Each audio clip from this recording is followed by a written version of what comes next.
차려볼게 이제. 다음 거래를 회계 처리하십시오라고 돼 있네요. 자, 현금 100만 원을 출자해서 영업을 개시합니다. 회계 처리 입장은 나예요. 내가 회사인데 나한테 현금이 들어오잖아요. 들어온 거 있으면 먼저 적어요. 현금. 알 수 있는 쪽부터 적으면 되니까 100만 원. 자, 그리고 나간 거 있나 봐. 뭐 나갔냐? 나간 건 하나도 없잖아. 그럼 그 다음 뭐예요? 자산이 감소한 거 아니니까 부채가 늘었니? 뭔 빚이 늘어? 자본이 늘었니? 맞네요. 출자 받았죠? 자본금이라고 적습니다. 그래서 아는 쪽 하나 먼저 적고 반대쪽을 자산, 부채, 자본, 수익, 비용 외우신 거 있죠? 그대로 채우시면 돼. 그래서 얘는 자산의 증가. 처음이니까 적어볼게요. 자산이 증가한 거야. 그러니까 왼쪽에 적은 거지. 얘는 왜 오른쪽에 적었냐? 자본이 증가하니까 오른쪽에 적은 거지. 맞네요. 이렇게 이해하시면 되겠고. 두 번째, 보르네오 가구에서 사무용 책상을 10만 원에 사옵니다. 대금은 현금 줘요. 들어오는 거 보입니까? 책상 들어오잖아. 나가는 거 보입니까? 현금 나갔잖아요. 자, 들어왔어. 아무 쪽이나 먼저 쓰면 돼요. 책상 10만 원 주고 책상 10만 원짜리 들어왔죠. 돈 나갔잖아. 현금 10만 원 나갔어요. 자, 그리고 이제 거래를 봐야 되겠지. 책상이 왜 왼쪽에 적혔냐? 자산입니다. 자산의 증가. 왜 현금이 오른쪽에 적혔어요? 자산이 줄었잖아. 자산 감소. 이렇게 하시면 돼요. 그런데 자, 책상을 사올 때 책상이라고 하고, 의자를 사올 때 의자라고 하고, 전화기 사올 때 전화기라고 하고, 복사기 사올 때 복사기라고 하고, 그러면 이름이 엄청나게 많아지는 거죠. 이렇게. 그래서 이런 것들을 다 묶어가지고 비품이라고 부릅니다. 비품. 하나씩 쓰면 이름이 너무 많으니까. 요거 책상은 책상, 의자는 의자 이렇게 안 하고, 이것도 이제 뒤에 배우시게 돼요. 지금 한번 들어놓고 외워야 되겠죠. 그래서 보시면 기업의 영업활동에 사용할 목적으로 일정한 게 갖춰놓고 있는 물품, 그리고 뭐 비품이라고 하잖아요. 준비해놓은 물건, 뭐 컴퓨터, 책상, 의자, 소파, 전화기, 팩스 이런 것 등을 샀는데 이것들을 1년을 초과해서 사용할 것으로 예상되면 다 묶어서 그걸 비품이라고 하더라라는 얘기입니다. 한번 들어놓으시고요. 각각 이름 안 쓰고 너무 많으니까 유형자산 편에서 배웁니다. 자, 그 다음에 세 번째, 상품 50만 원을 사옵니다. 상품 사왔죠? 들어왔네요. 대금은 은행 발행 자기압수표 줍니다. 자, 상품 들어온 거 보이죠? 아는 쪽부터 써요. 상품을 50만 원을 사와요. 자, 뭐 줘야 되는데 은행 발행 자기압수표를 줬대요. 자, 은행 발행 자기압수표가 나가요. 은행 발행 자기압수표가 지금 없어지는데 나한테 들어있을 때 뭐라고 돼 있겠어? 현금이라고 돼 있잖아. 요거 갖고 있으면 뭐라고 한다고? 통화대형증권이니까 현금을 하게 됐잖아요. 그러니까 나갈 때 현금을 빼는 거야, 이렇게. 이렇게요. 그래서 상품이라는 자산이 증가한 거고, 은행 발행 자기압수표라는 이 통화대형증권인 자산이 감소한 거예요. 관심은 여기를 가져야 되는 거죠. 은행 발행 자기압수표가 나가는 것은 자산인 현금 자산의 감소다라는 거예요. 그 다음에 네 번째 거, 전 시간에 했었죠. 상품을 매출했대요. 상품 30만 원을 팔았어요. 얼마짜리인지는 안 가르쳐 주죠. 관심 없어. 그 다음에 동전 발행 당좌수표 받았어요. 그래서 받은 거 알겠다고요? 먼저 적어요. 동전 발행 당좌수표 받았대. 동점은 타인이라고 써요. 타인이 발행한 당좌수표를 받았어요. 나는 뭐라고 해야 돼요? 타인 발행 당좌수표는 뭐라고? 통화대형증권이니까 현금하기로 했잖아. 왜? 언제든지 아무런 제약 없이 통화로 바꿀 수 있으니까 현금이라고 하세요. 당좌수표라고 하지 말고. 이름 많아지니까. 30만 원 받았어요. 자, 그리고 상품을 팔았죠. 상품 빼낼 수 없다고 그랬죠. 원가가 얼마인지 모르잖아. 나중에 한꺼번에 하기로 했어요. 그러니까 상품 매출이라는 수익만 잡으시면 돼요. 자, 요거 전 시간에 가장 여러분이 어렵다고 했던 거예요. 그래서 이제부터는 상품을 팔았습니다. 그럼 바로 수익 잡으시면 돼. 수익 발생이에요. 상품을 빼낼 수가 없다니까. 금액을 안 가르쳐 주잖아. 얼마짜리인지 모르잖아. 그래서 수익 잡고 받은 돈 적으시면 돼요. 이해되셨죠?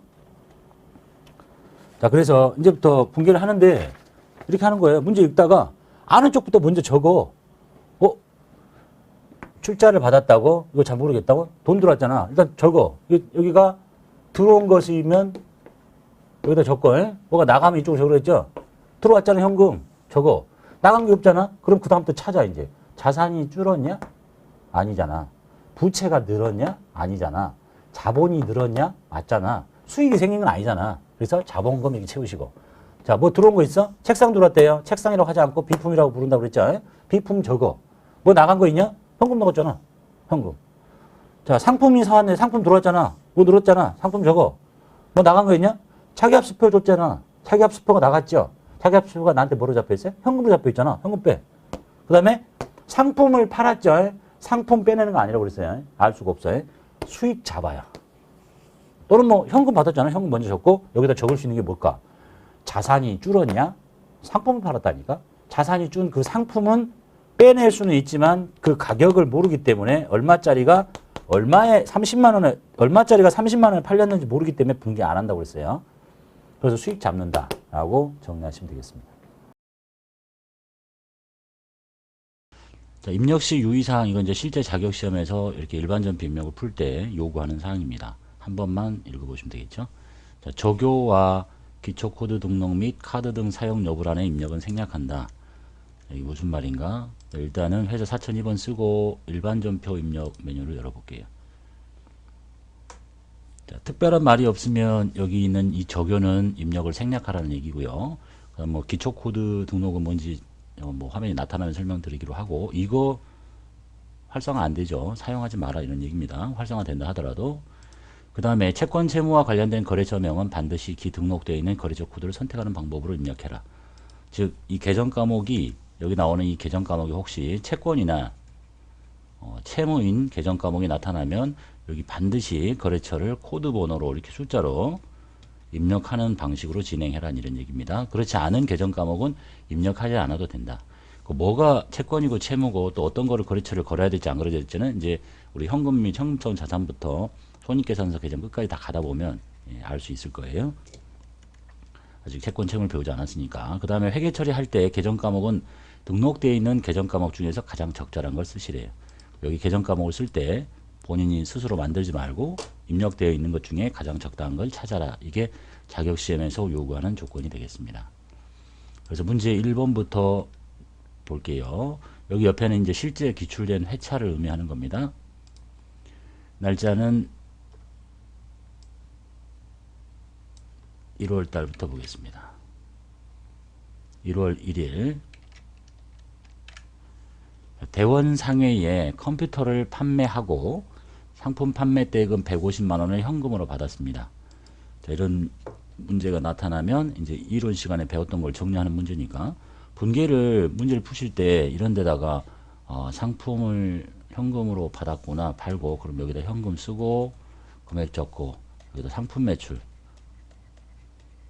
이렇게 하고 여기다 옮겨 적고 뭐 이렇게 하셔도 되는데, 어차피 여기다 입력할 걸 시험지장에서는 이걸 다 입력해 놓고 여기다가 다시 옮겨 적을 시간이 없으니까 여기다 입력했다가 잘못되면 지워버리면 되죠. 그리고 차변 대변 구분 없이, 지금 이 전표는 돈이 들어오는 전표니까 입금 전표인데 입금 전표 쓰지 말고 그냥 차변 대변 이렇게 하는 게 편하겠어요. 더 입금 출금을 쓰면 헷갈리니까 둘 다 뭐로 하든 상관없는 거니까. 그래서 알 수 있는 쪽 먼저 하면 돼요.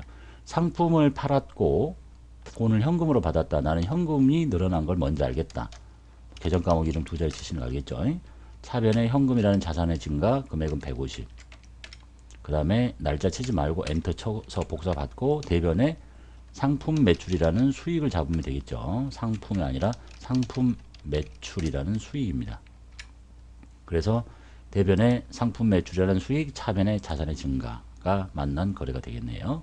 그리고 이 계정 과목 중에 채권 채무는 없으니까 거래처는 입력하실 필요 없습니다. 2일자, 소비자에게 현금으로 상품을 판매했대요. 자, 현금이 들어온 걸 알겠으면 현금 먼저 적고, 저 같으면 상품 매출이 먼저 발생했구나. 100만원. 그리고 왼쪽에 돈 받습니다. 현금이죠. 현금. 이렇게 적으시면 되겠죠. 그리고 많이 쓰이는 계정 과목들은 현금은 엄청 자주 쓰이니까 웬만하면 외워서 치시는 게 좋겠어요. 매번 현금 이렇게 하지 말고. 3일자 볼게요. 부산상회에 상품 800만 원을 판매하고, 상품 팔았죠. 그러면 돈을 받아야 되겠지. 대금은 전액 은행 발행 자기압수표로 받았습니다. 자, 대변에 상품 매출 금액 8 플러스 자, 돈 받습니다. 전액 은행 발행 자기압수표.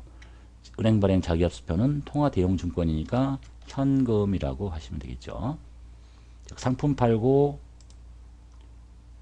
현금 받은 거래, 상품 팔고 현금 받은 거래, 상품 팔고 통화 대용 증권 받은 거래라고 보시면 되겠네요. 1월 4일 수원 상사에 상품 200만 원을 매출합니다. 대변에 상품 매출 200 돈 받아야 되겠죠. 동점 발행 당좌 수표로 받습니다. 동점은 타인이죠. 타인이 발행한 당좌 수표는 통화 대용 증권이니까 얘도 현금이라고 해야 되겠네요. 5일자 영업부 사원의 식대 24,000원을 현금으로 지급했다. 자, 여기 이제 요 위에까지 거래는 상품 팔고 현금 받고, 상품 팔고 현금 받고, 상품 팔고 뭐 받았냐? 은행 발행 자기합수표 받았고, 상품 팔고 타인 발행 당좌수표 받았고, 이 현금이라는 자산이 증가하는 거래. 그 다음에 이제 5일자는 현금이 나가네요. 영업부 사원의 식대 24,000원을 현금으로 지급합니다. 대변에 현금이 나간 걸 먼저 알겠다. 그러면 24,000원 치고, 그럼 차변에 뭐가 생겨야 되겠어요? 식사를 했잖아. 직원의 복리와 후생을 위해서 지출한 걸 보고 복리 후생비라고 합니다. 이거 무슨 이론 있는 게 아니니까 하나씩 들으면서 외워야 되겠죠. 아, 직원의 식사대는 복리 후생비라고 하는구나. 그리고 번호는 영업부죠. 우리는 800번 때만 사용합니다. 판매비와 관리비만 씁니다. 다른 번호 쓰면 틀려주는 게 되는 거예요. 그래서 비용이 발생했고 현금이 나가는 거래입니다.